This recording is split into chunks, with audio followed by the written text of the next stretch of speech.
welcome everyone to our fourth session of workforce planning for health profession education and training, retention and recruitment. Welcome back to the Learning Collaborative. With us today, your host here is me, Alex Rowling, and then we also have Suzanne Spear and Mariah Blake, and we are all here with the STAR Center, which is part of ACU. And then of course we have Kelly. Kelly Rondu is going to be running the presentation today, just like before. And just real quick, for anyone new that doesn't know, the Association of Clinicians for the Underserved is been around for about 25 years and was formed by National Health Service Corps alumni.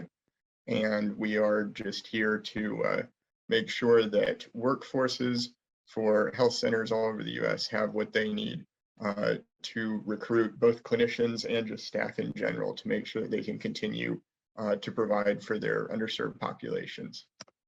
And then through a national cooperative agreement, with BIPIC, the STAR Center, which is the Center for Solutions, Training, and Assistance for Recruitment and Retention, is a program that ACU has been running now for just over 8 years. And we're one of 21 national training and technical assistance partners.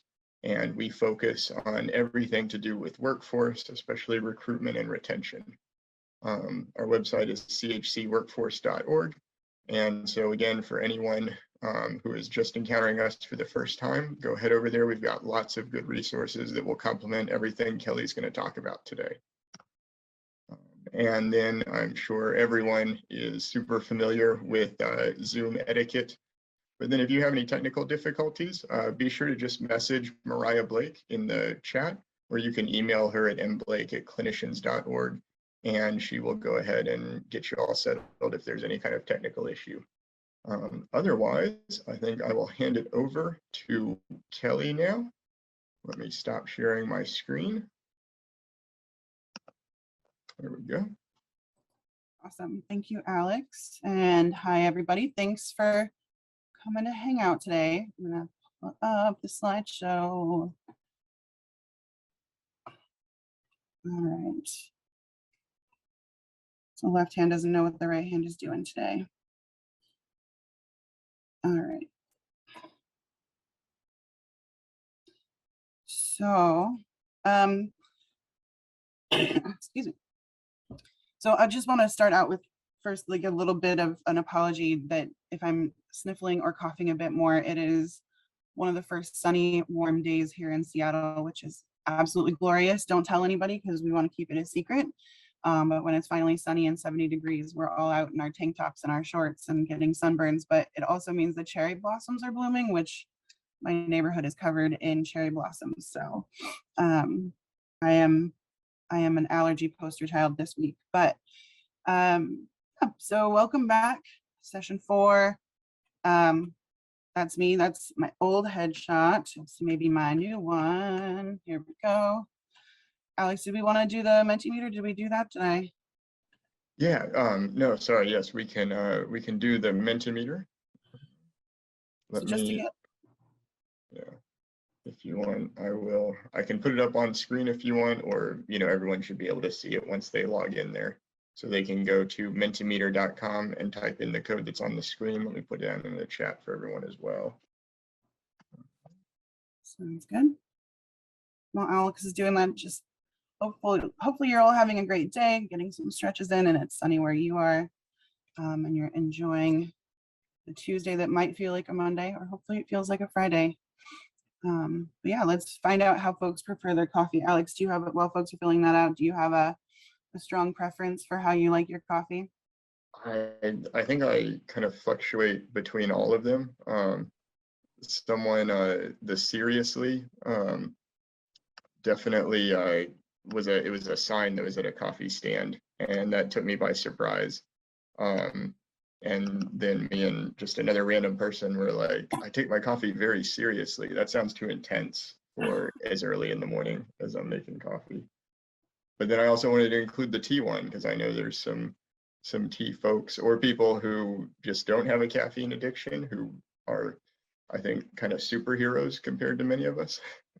Eating the beans. But yeah, so far we've got cream and sugar, and then we've got a tea person. Nice. I will say though that you have overlooked my favorite, which is iced, not iced, cold brew coffee. So it is on ice. Oh, cold. I almost put iced, and I still would have been wrong, missing the cold brew one. It's true. Got to get that cold brew. It packs the caffeine in more tightly. Fun fact about coffee that I learned, and maybe I'm wrong and shouldn't trust the internet, but I learned that like it's the blonde roasts that actually have more caffeine than the dark roasts, which I feel like I've been living a lie my entire life. I've heard that. Yeah, and I also heard that warm coffee helps, I guess, the caffeine like kind of dissolve out into solution, so it's more like available to your body than iced coffee. But What?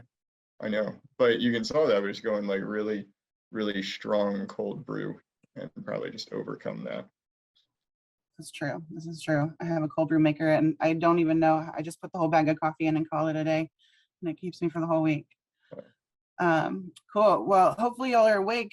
This is great. I wanted the seriously, very seriously, is that one of those things like someone gets between you and your coffee, they're going to have a rough time of it. And I just want to appreciate my friend Amy, who clearly has great taste in coffee. So, all right. Feel free to take another minute or so to fill out that chart. It is very scientific and important. Otherwise, we will go over to my slide again.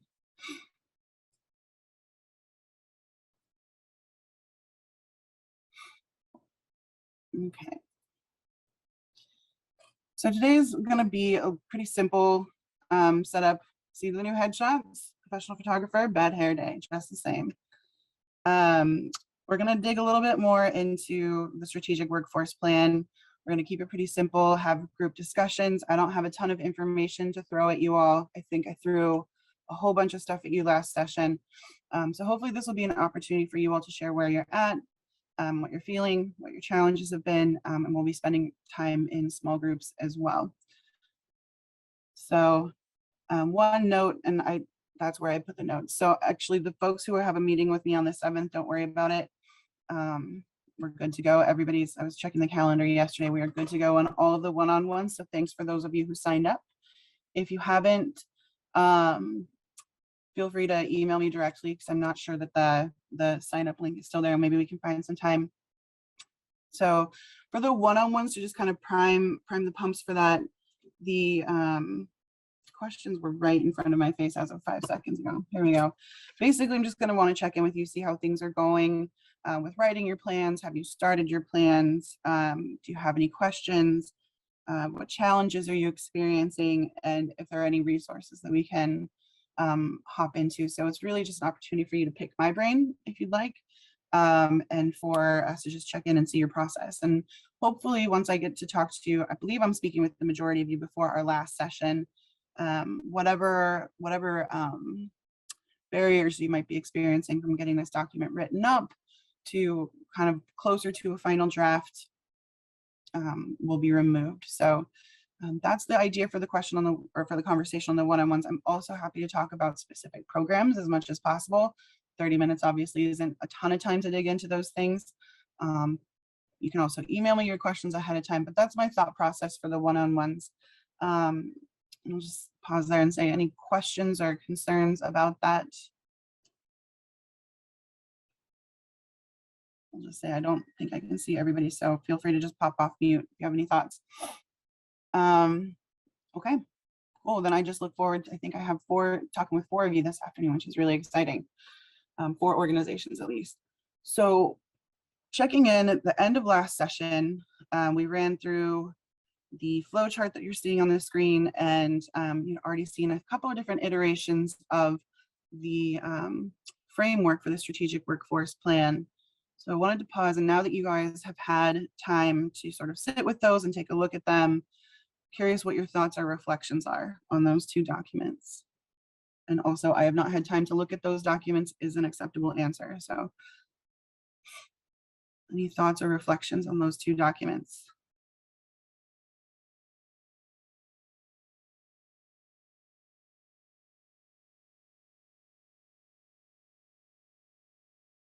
Has anybody had an opportunity to take some time with either of those documents?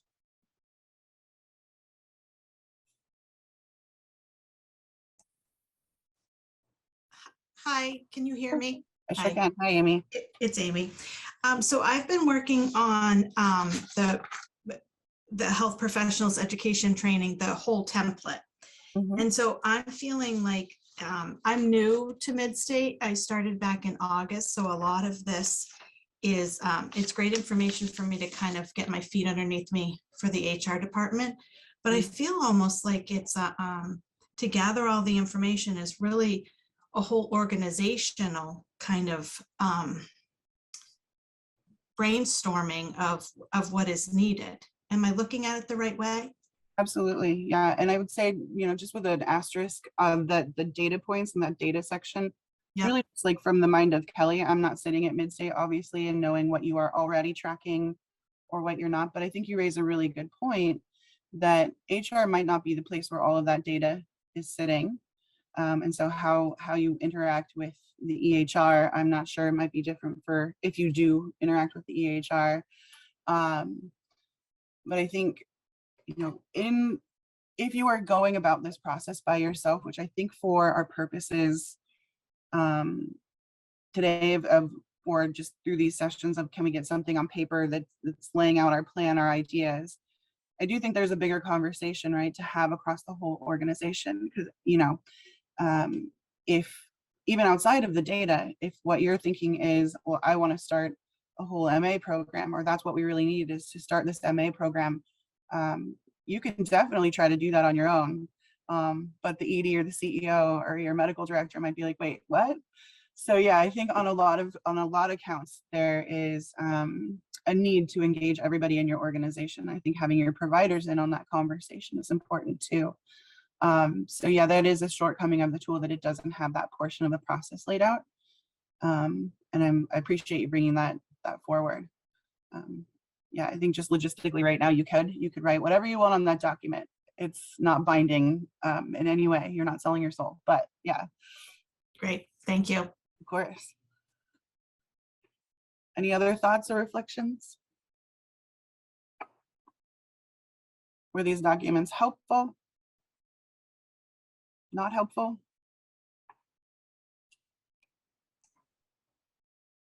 I think it's always helpful to have a template of some place to start. And then, each organization probably could go off and add their own areas. But for me, it was good just to have a starting place. Awesome, great, thank you. Other thoughts to add to Amy?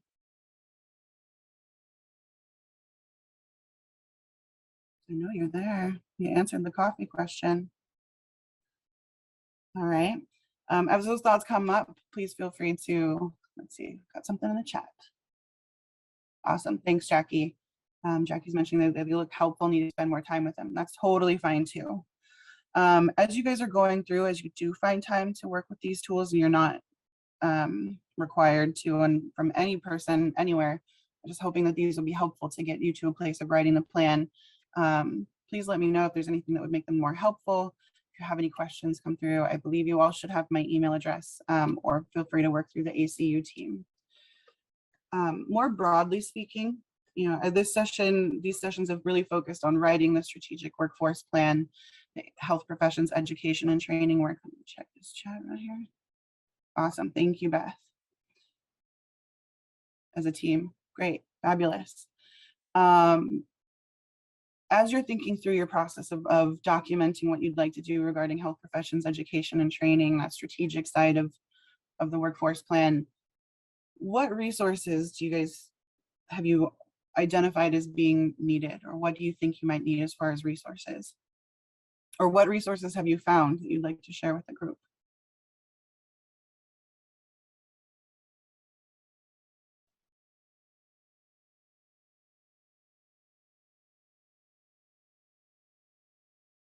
Getting crickets this session. It's totally fine. That's another one that if you are wanting to, as you're going through it, please feel free to reach out and let me know if you need more resources. As Alex mentioned, that ACU has a ton of stuff. It's really great. We mentioned last time, California Primary Care Association has a lot of resources as well. So feel free to poke through there. And we are here for you as well. All right. So we're going to break into small groups. You should have the 2 documents. Does anybody not have the flowchart or the template handy today? Why don't we, if we can, Mariah or Alex, maybe if you guys, yeah, okay. So we have a couple of folks who don't have it handy. If we could drop that in the chat, is that possible, Mariah, to put documents in the chat for? Yep, sorry, I was on mute while clicking around. I'll pop that in the chat as soon as I'm able, but I'm gonna pop you into your breakout rooms first, I think. Okay, great. And we have, so the question, we've got 17 participants minus the 5 of us, so we've got 12. So maybe groups of 3 or 4, Mariah. So as we get into the groups, take a look, flip through those 2 documents. And what I'd like you to start doing is, you can either think of your own individual health centers, is totally fine. Or you guys can create a mystical, magical, fake health center that you all work at together. And I'd love you to take a look at, maybe it's not each objective, or see how much you can reasonably get through. But even if you get to one objective, I'd love for you all to take a look at that and see if you can identify potential actions. And I think to open up the spectrum, it doesn't have to be every step of accreditation, for example, of a graduate medical education program. That's a lot of level of detail. I think finding those accreditation standards could be a very reasonable action. Let me check the chat real quick. Is that all, Mariah? Thanks. It's all right, Crystal. So Crystal, maybe you can listen in and participate through chat in your small group. So we'll make sure that you stay engaged there. But any questions on this prompt for you all, what we're asking for here? Just spend a couple minutes, well, about 15 minutes in a small group, working through the objectives and developing actions. Okay, I'm not hearing any questions. So when we come back from that 15 minutes or so, we're going to share our objectives and actions and what in the conversation helped you guys think through that process to develop the actions. So give it one more opportunity for anybody to voice objections or to chat objections if their microphones are broken, or bring up any questions for the group. Make sure no hands are raised here. All right, friends. We'll go ahead and pop into those small groups, and we'll see you in about 15 minutes.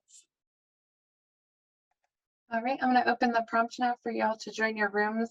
If you do need those links reshared within your group, just send a chat to the host or raise your hand and I can pop into your room and help out. So opening rooms now. See y'all in a bit. Thanks, Mariah. Welcome back. We'll give folks probably what, like 30 more seconds to come in, and then I thought my camera was on. I guess it is not. Oh, good. Perfect. Okay. Welcome back. Welcome back. Still waiting for a few more folks, maybe one more room, but all right, all the rooms should be closed. there we go. Okay, perfect. Great. Well, let's go ahead and do some report out. So would a group like to volunteer, or a representative from a group, or just an individual like to volunteer to go first and share which objective you worked on and your actions? So I can kind of speak from my group. We went over, as soon as we got in there, of course, we had questions about whether we were looking at the right thing or not, but I kind of used them to help me go through the template and ask the more seasoned folks as to like how they were using it and tracking it.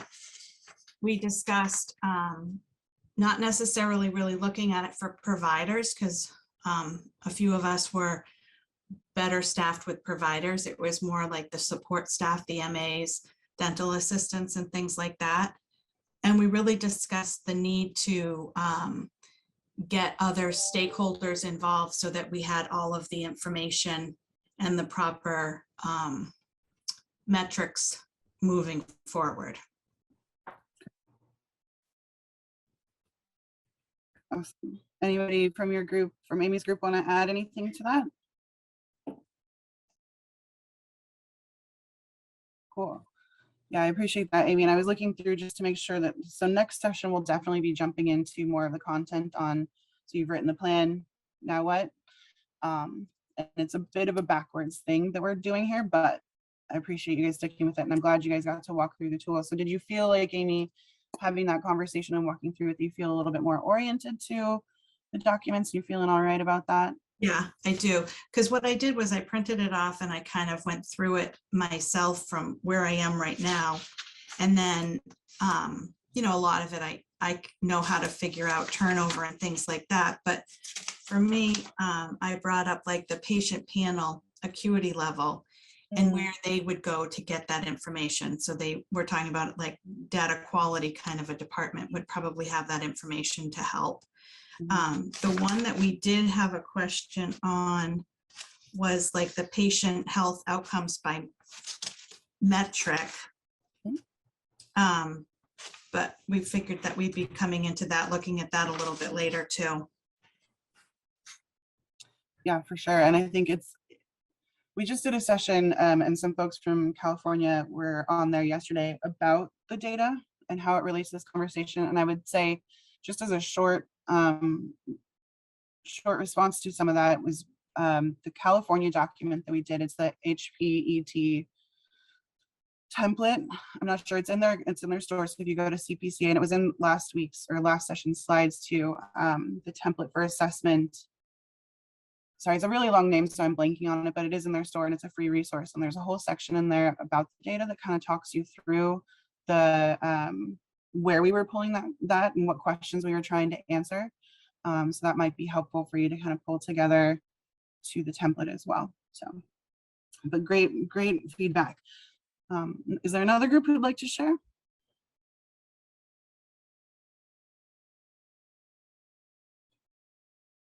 Very quiet today. Mel. Hi, Kelly. How are you Hey. today? Good. How are you? Good. Thanks so much for doing this one today. I saw you yesterday at the other one. Speaking of the free template, I was just trying to find it to see if I could put it in here, but it's on the website and it's all free, so I'm sure they can probably find that. We basically just went through the flow chart, predominantly seeing how we're progressing and self-assessing against those steps. And from our perspective at Shasta Community Health Centre, our mission is very much driven already as a training centre and incorporating HPET into what we do with our residency program fellowship. But with new changes in the environment and doing a needs assessment, which is definitely a need is there, that's identified, is for our dental and medical assistance area. And so we recently hired a dental trainer as well to try and address this gap that we have. So we already have some actions in place, and we've been working with high schools and the local college as well on programs. So we recently met with a class, a medical assistance class, and just trying to educate them more on the opportunities here. And we're also looking at working with them on a joint venture on training dental assistants. So how much control we'll have in-house ourselves or how much we'll give the college that. We're still working through all of that. So I believe we certainly have buy-in from management already. We have a needs assessment and that's our priority met. And we're trying to implement some areas to try and address those. Now, we spoke with other members in the team regarding challenges, and they're in similar situations as us, is salaries a challenge with your location. Another person is near Washington. So of course, competing with those salaries there, and you've got tech companies, and when you also have support staff, administration, not just medical staff, that you can lose. And we spoke about our programs we already have in place, which is our scribes. We train scribes in-house, so they have 6 weeks training, and we try and get people in to that sort of area if it's of interest to them, to see if they like the healthcare area, and they can develop their career throughout with us, right up to, you know, being a provider if they wish. So that's something we're already ahead on as a training facility, I think, which helps us with where we're going with this. But I think we're going to focus on mainly the MA program and dental when completing this specific task. So lots ahead still, lots to do. And I think we're really at the point of getting our planning team together and trying to get those key stakeholders and give their input into how we define the details of the program moving forward. We do have some already, but I think we can refine that and then move through the other sheet that you have and looking at resources and budgeting and funding and everything there. So I think we're all in a similar situation just from discussing these areas with members of our group. But if anyone else would like to add, feel free. Dean, you might want to add. I'm not sure if he's still in there. Oh, did you guys get popped into the same group too? We did, which was good though. It was an opportunity for us to share some information too and I insight. think you covered it. I think that's, the needs assessment's interesting. We just said, you know, from when you, there's a different sort of variables you look at when you're considering, for example, developing a family medicine residency program, right? Because there's so many more moving parts and partners than it is perhaps developing your own in-house MA training program.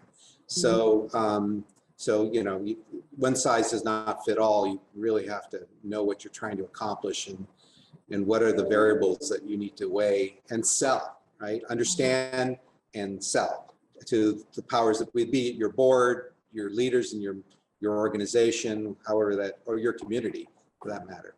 Yeah.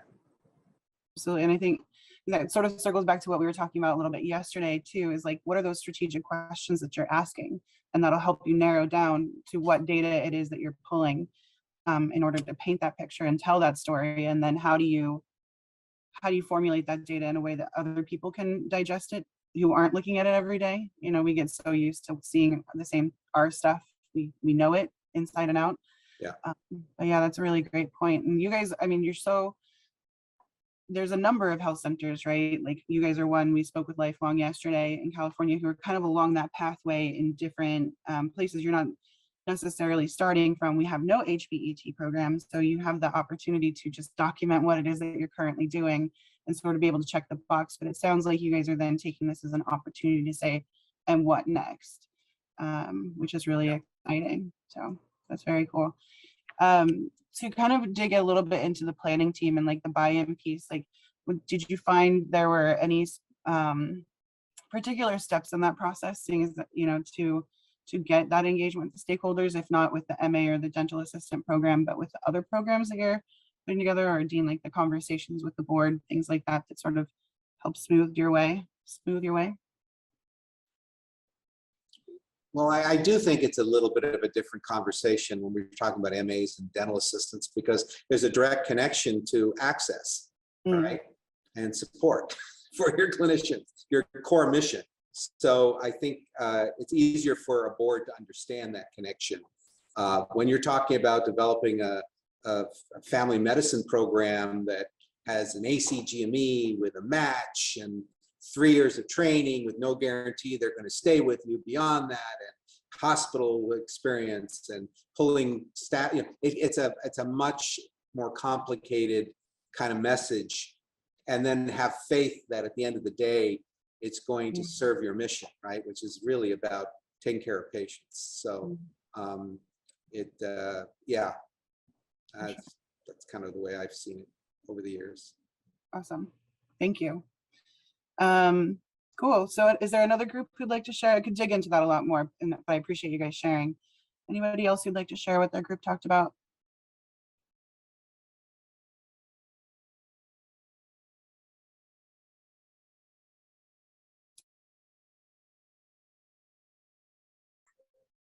Hi, excuse me. Hi, this is Beth. We had Crystal and Beth.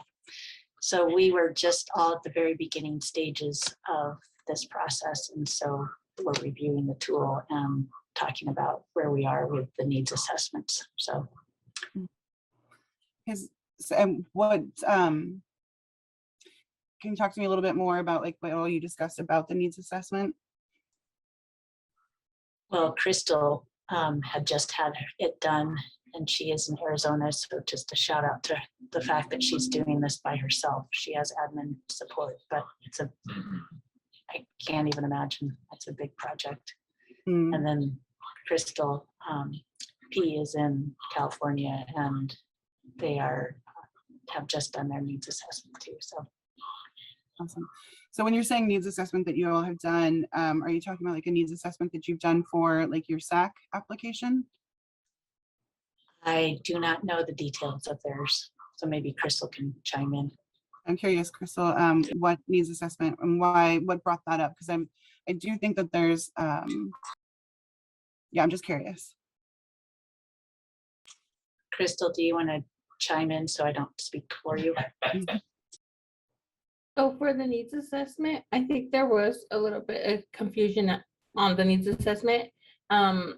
When I hear needs assessment, I think of for the SAC application. Hmm. But when we were getting and talking to Beth, she mentioned, or we were talking about another definition. So like checking, like if we have agreements with the schools, the medical assisting schools. So I know that's been going on. And then we're recently working on a medical assistant program and a dental assistant program within our company as well. So that's what we've been doing. And we're just seeing what do we need. And we're also working on a dentist residency program as well at this time. Oh, very cool. Did you guys do the THC G&E planning and development application for that? That I'm not too sure. That's more of a workforce development. I'm not too sure. I'm more in provider services. So I do the provider recruitment and retention and credentialing and a little bit other things. So yeah. Gotcha. Very cool. Yeah, I haven't heard much about dental programs being built through that project, but it'd be cool if you guys were that, had done that. So I guess for me to clarify, the way I think about needs assessment is I kind of come at it the same way, Beth, that you were talking about it. I think about the SAC. So, and as a PCA, formerly the Primary Care Association, you know, when we're doing our annual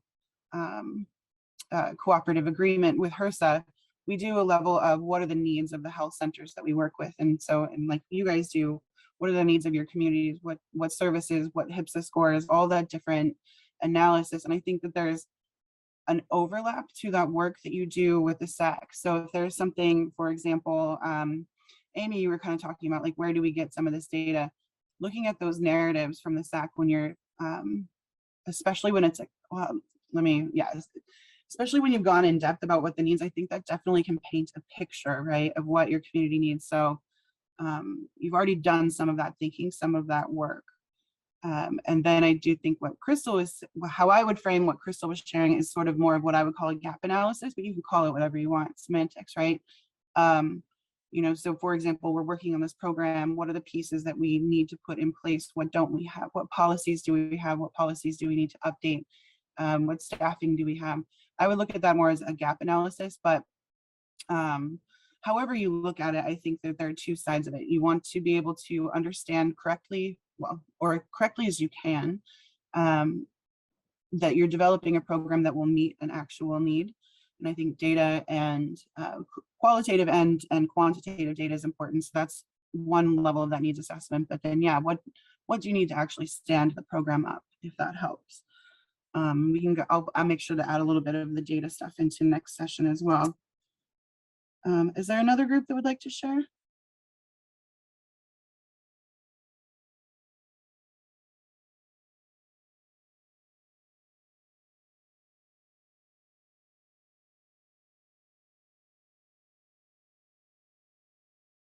No? Okay. Well, we've got about 25 minutes left, so I'm going to hop back over. We may have already addressed this somewhere, and maybe this is a shorter, small group. Let me go ahead and pull this up. I want to take some time. Let me just do this.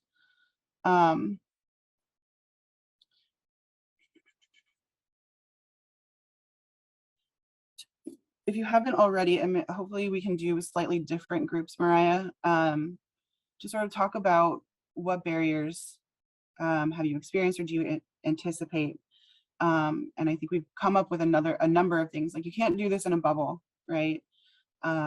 Funding, all the, like, from A to Z, what barriers might you encounter, and maybe just take about 5 minutes, Mariah, to discuss and brainstorm barriers you've experienced and barriers you anticipate. And then we can come back as a large group and share those out, and hopefully answer each other's, well, let me reframe that. Go ahead and let's do 7 minutes, and we'll talk about barriers and how you might overcome those barriers, if that makes sense. Any questions on that? We'll do 7 minutes instead of 20. All right, those rooms are opening now. See y'all in 7 minutes. Great, thank you. All right, looks like we are mostly back. Do you have anyone filtering in, Mariah? Nope, all of the rooms are closed. We should have everyone back. Awesome. All right. Okay. Who would like to volunteer from this very quiet group today to talk about the barriers and the challenges you all discussed and what solutions you thought about?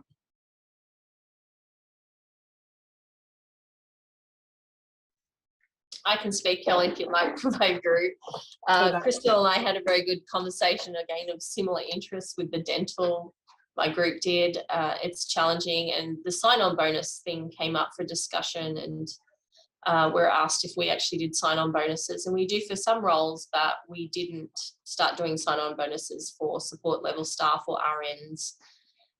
We did have a hospital nearby within a block doing $10,000, $12,000 sign-on bonuses for our RNs.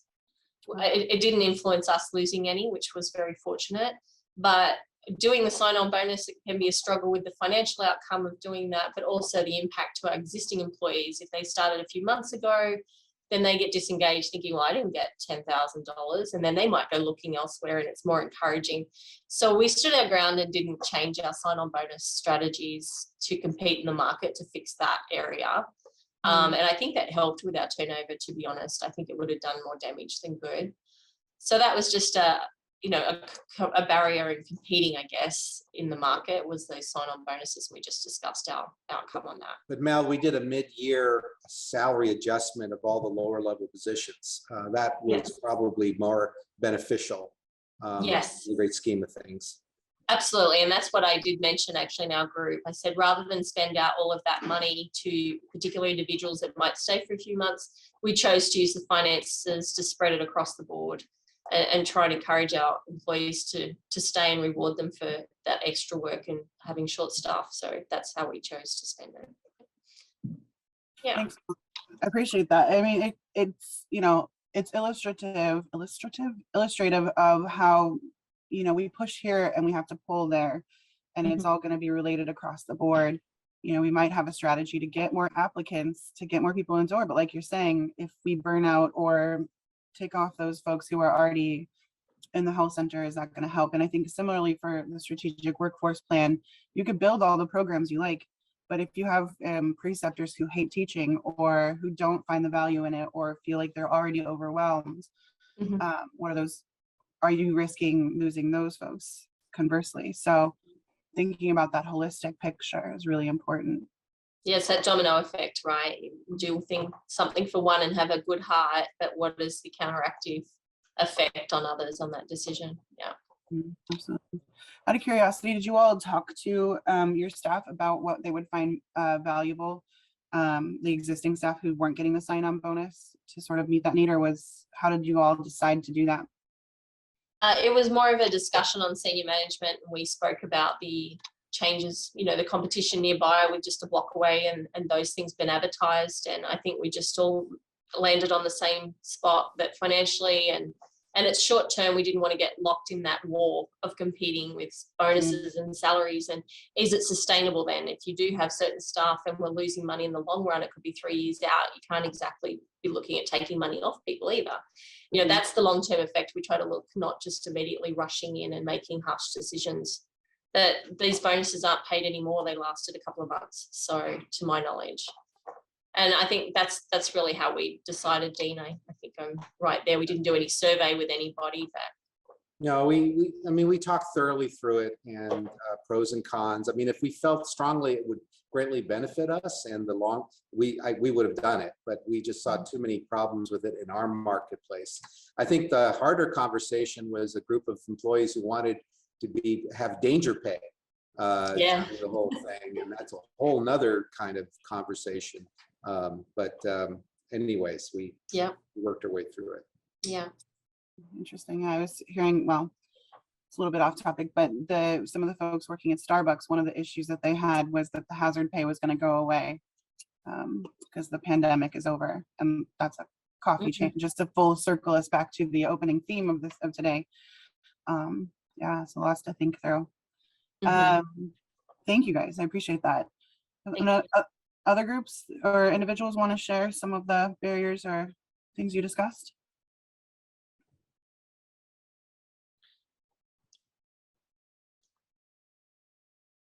Well, I can get us started. I was in another group, not the one with Mel was in, but this time.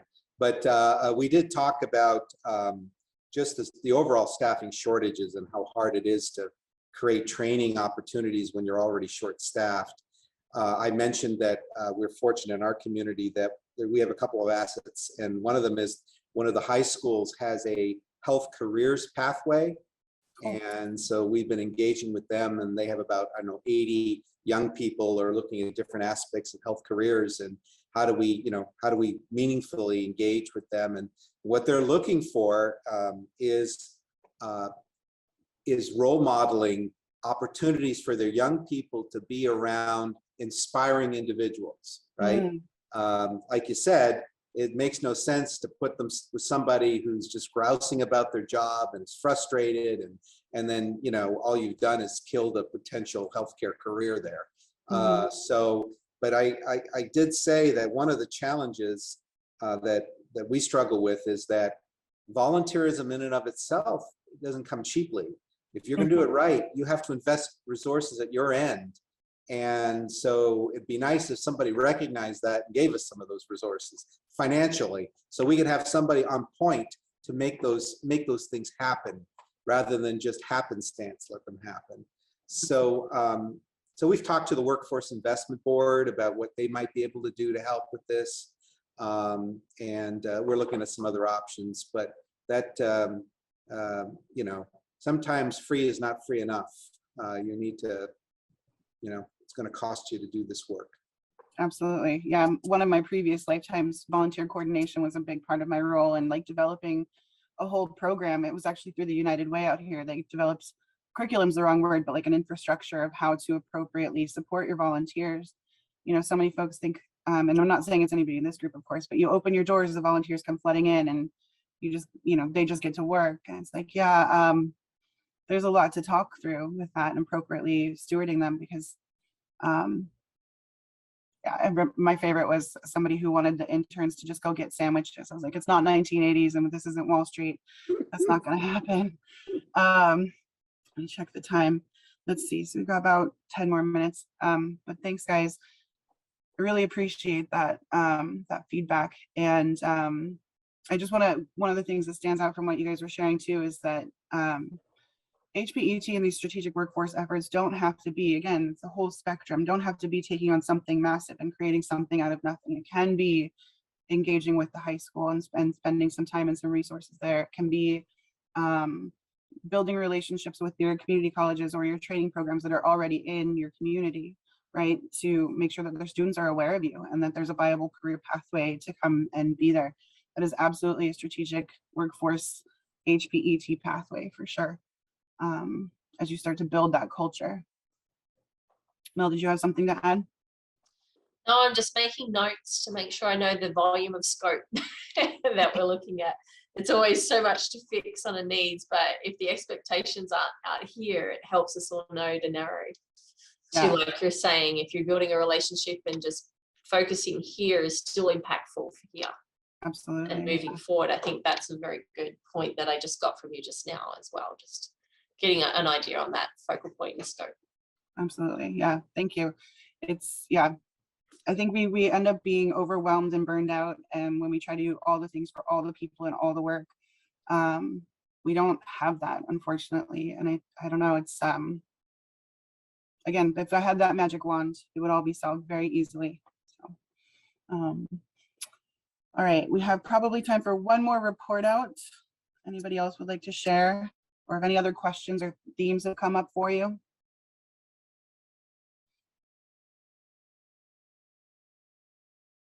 Going once, going twice. I'm just gonna assume that you're all so wrapped like into this discussion that you're just speechless. All right, so we're gonna go ahead and wrap up. Give you all a couple minutes left. Did you want to add something? Okay, I appreciate seeing your face. So I just encourage you all to kind of sit and think too, and maybe Mel, that last message is the one to take away, that you don't have to take the whole planet onto your shoulders and fix all of the things.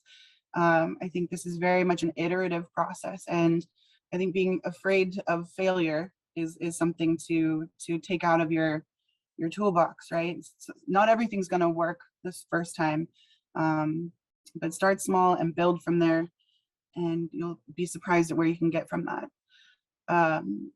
Next session, my game plan is we'll be sharing some of the draft work plans if you guys are able to.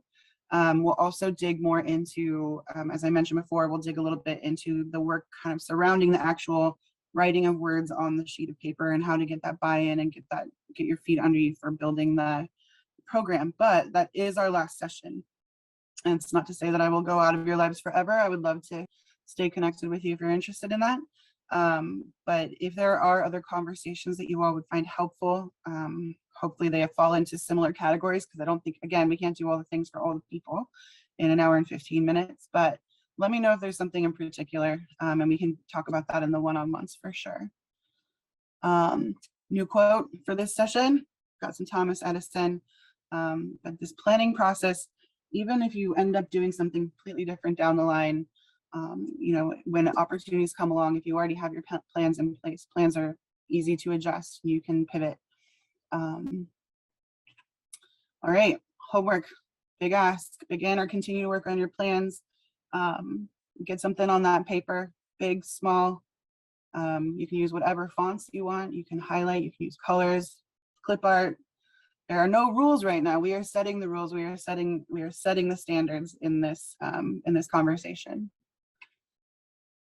Open it up. Any questions for myself or Dean? You're just waving goodbye. Awesome. Well, thank you, folks. You are all amazing, and I appreciate the time. But I think, Rodora, did you want to make a comment? Nope. No, just thank you. This has been helpful.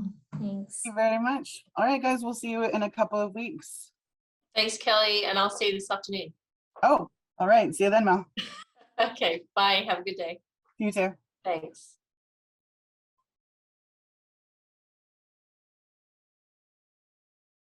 And as you guys are leaving, I just wanted to mention that we do have a couple training opportunities coming up.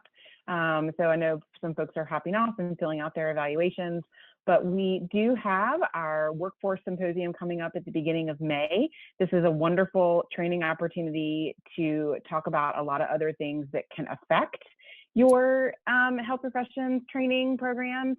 So burnout, justice, equity, diversity, and inclusion, creating a safe physical space and conflict resolution, among a lot of different other amazing topics. So check that out. And then we also have a retention and recruitment workshop following that.